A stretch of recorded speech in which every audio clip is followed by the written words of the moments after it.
दिनों में भी। बढ़ते अगली खबर की तरफ। रामविलास पासवान की लोक जनशक्ति पार्टी में वर्चस्व की जंग तेज हो गई है। चाचा पशुपति पारस और भतीजे चिराग पासवान में सड़क पर हिसाब शुरू हो गया। दिल्ली पटना तक दंगल हो रहा है।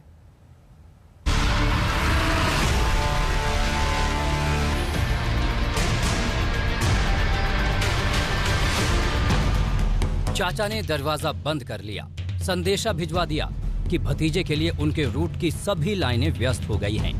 अब भतीजे ने जंग वाली लाइन खोल दी है।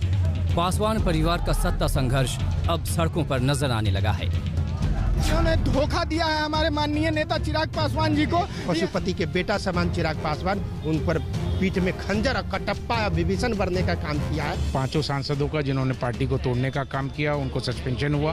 किस हैसियत से चिराग पासवान जी 5 सांसद को निकाल देंगे या सस्पेंड करेंगे? वो संसदीय दल के नेता रहे ही नहीं। तो बिहार के इस खानदानी घमासान में तलवारें म्यान से निकल चुकी हैं। चाचा भतीजे में यलगार हो चुका है। दोपहर 1 बजे चिराग पासवान प्रेस कॉन्फ्रेंस करने वाले हैं। उधर पशुपति पारस पटना पहुंच चुके हैं, जहां असली लड़ाई हो रही है। चिराग पासवान की कोशिश सहानुभूति बटोरने की होगी। पशुपति पारस बीजेपी जेडीयू से नजदीकी बढ़ाने में लगे हैं। चिराग चाहेंगे कि जनता ये समझे कि उनके साथ विश्वासघात हुआ है। पशुपति पारस घूम घूम कर बता रहे हैं कि चिराग ने एलजेपी को डुबो दिया। पासवान परिवार में लगी इस आग में अब बाकी सियासी ताकतें अपनी अपनी रोटियां सेंकने में लगे हैं। कांग्रेस और आरजेडी दोनों को लगता है कि चिराग को ईंधन देकर भविष्य रोशन किया जा सकता है।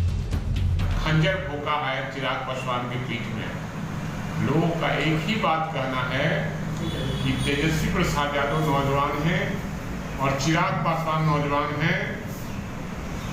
दोनों आदमी कदम से कदम मिलाकर आगे की राजनीति करें। बिहार की राजनीति तेजस्वी प्रसाद यादव को मुख्यमंत्री बनाने में मदद करे और वो केंद्र की राजनीति करे। मैं समझता हूँ चिराग पासवान रामविलास पासवान जी की विरासत के उत्तराधिकारी हैं।